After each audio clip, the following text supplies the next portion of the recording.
Welcome back to our Christmas story countdown. There's only 2 more weeks until Christmas. Are you ready yet?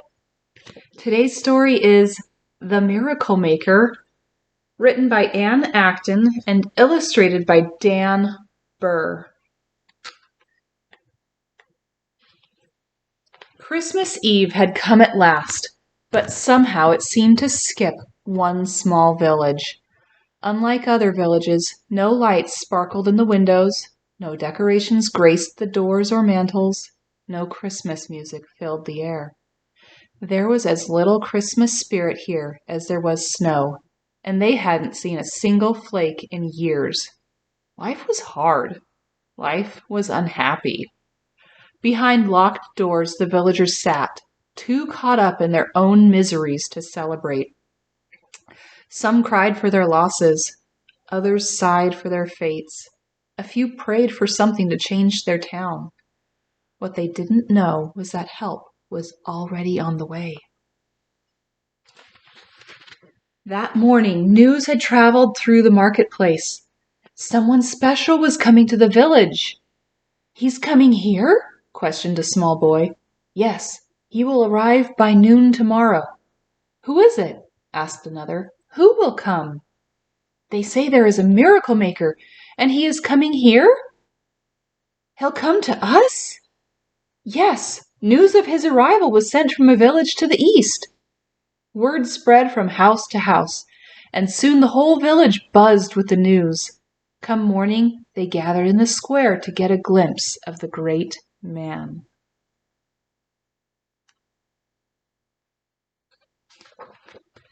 "He will be dressed in fine robes," the richest man in the village reasoned. "A powerful-looking man," another volunteered. "He will be so grand we'll know him at once," they all agreed. Finally, very near noon, they saw a man coming up the path to the village. As he approached, the villagers became silent. This could not be the miracle maker they waited for. He was so ordinary. He was not young, he was not handsome, he didn't even look particularly strong. The only unusual thing about him was the large hen he carried in his arms. "Could it be him?" a young man questioned. "No, of course not," the village teacher scolded harshly. "But no one else has come," the rich man reminded the crowd. "He may be the one," a frail old woman whispered. "We must wait and see," they decided. The normal-looking dude. Disappointed, the villagers left the square, sure that nothing miraculously could come from such an ordinary-looking person. But still they determined to watch him closely. He rented the smallest, ugliest house in the entire village. The yard had no grass and was filled with stones. "Do with it what you will," the landlord laughed. "It will never be worth much, but at least it will keep you dry." Every morning the miracle maker picked up a large stone in the front yard of the ugly house and took it to the stone cutter. He traded the stone for a loaf of bread for himself and a measure of corn for his hen. After breakfast, he gathered an egg from the hen and walked to the marketplace, where he traded it for 6 flower seeds. He then planted the seeds in front of his little cottage. The people watched for any sign of a miracle. His actions were strange, the villagers agreed, but not miraculous.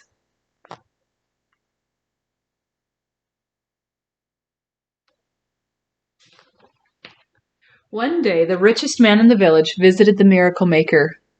"They say you can do great things," he began. "Many here in town are skeptical. But I am very rich, but it is not enough. I want to be the world's richest man. Tell me how to do this, and I will believe you are a miracle maker. Then people will see your value." "The world's richest man," the miracle maker replied slowly, "would possess the greatest treasure. To gain this treasure, you must use your wealth to ease the burdens of others who stand in need." Turning to leave, the rich man laughed scornfully. But, thinking the answer a test, he tossed a small coin to a woman standing nearby. Then he left smugly for his fine home. That same evening, the rich man had visitors. The woman who had received the coin stood at the door with her 3 small children. "Sir," she began, "your kindness blessed our family greatly. For days we have had little to eat. I brought my children here because I wanted them to see the great man who has fed our family. We wish to thank you for your kindness." The rich man was surprised that his small offering had done so much. To him it had meant so little.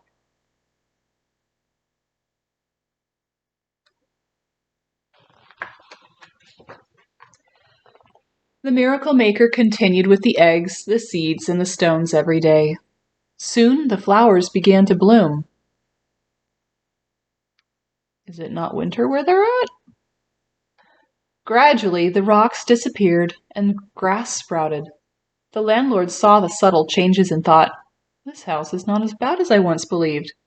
Maybe it needs a new coat of paint." The stranger had one final visitor. It was the village teacher. "I am a very learned man," he volunteered. "The people of this village cannot appreciate my great knowledge. I want to become the world's greatest teacher.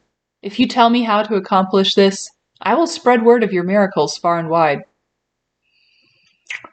"The world's greatest teacher," the miracle maker replied, "must understand the most important lesson in life. Find the good in all your students and praise them for it.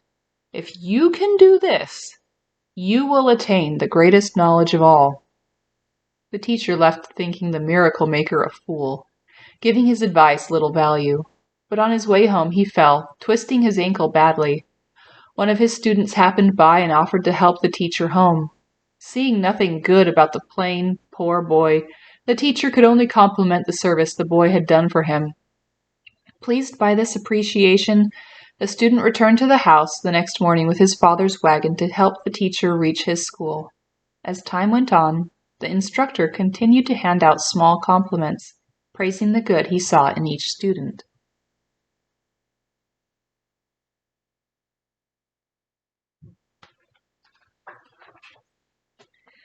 Back at the home of the miracle maker, even more flowers began to bloom. He had now cleared the rocks from both sides of the yard. The grass was growing everywhere. The landlord, impressed with the change, fixed the shutters on the little house and replaced the windows. Everyone agreed that it was now one of the most beautiful houses in the whole village.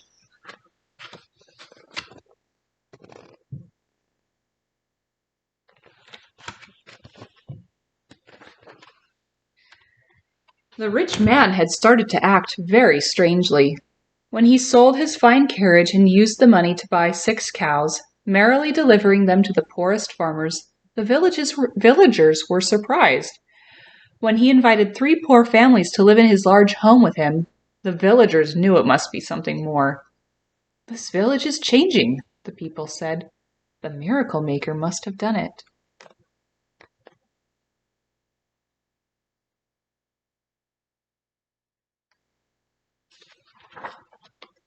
Other strange things were happening in the village.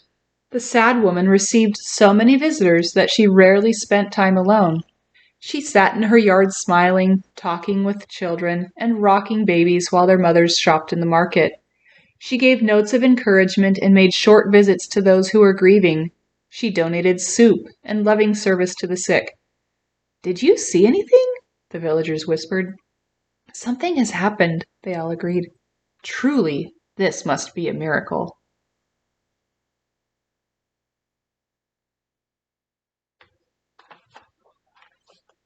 Things changed for the teacher as well. He never seemed to speak harshly. His students loved school and never wanted to miss a day. He made each child feel important, and he inspired people to do great things wherever he went. Time passed in the village. Those who made changes taught others, who, in turn, made changes too. Life no longer seemed hard. They knew how to be happy.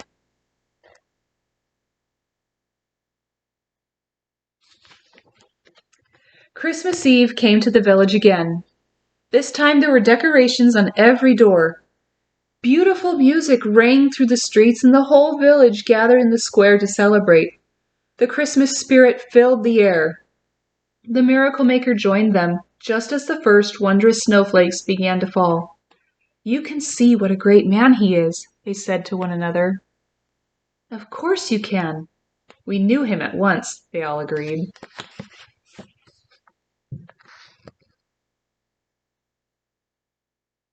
Look at it. It's much more beautiful now.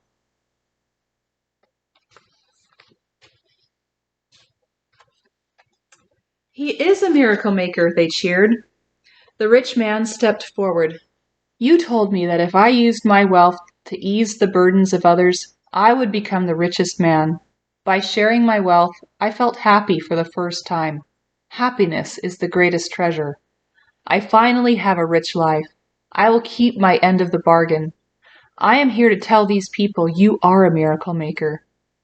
The sad woman spoke next. "I was once the saddest, most bitter woman in the world. Since I started to care for people, I am no longer sad. My life is full, and my only regret is that I wasted so much time shut away with my own grief instead of helping others. I too believe you are a miracle maker." Finally, the teacher stood. "I thought myself so smart. I assumed I was a great teacher because of my knowledge. You told me if I taught my students something good about themselves, then I would be given the greatest knowledge of all. I started to see valuable things about each person because I was looking. Now, I know the greatest knowledge of all. Each person has something special to offer. Every person is important. If I can teach only that lesson, then I will be the world's greatest teacher. I will send word to everyone I can, for truly, you are a miracle maker."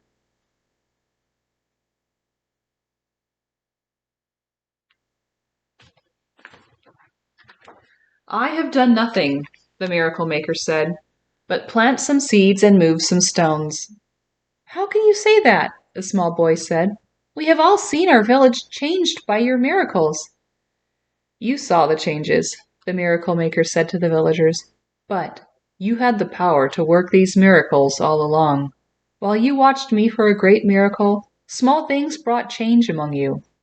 A miracle is not made by one great act, but by planting seeds and removing stones to change lives day by day.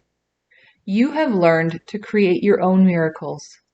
Now it's time for me to travel on." "Do you have to leave?" the villagers cried. "There are seeds to plant and stones to move in other villages," the miracle maker replied.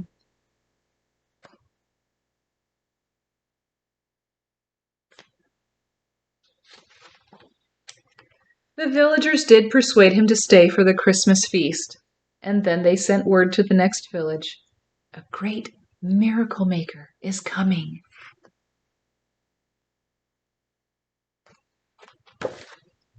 I love that story.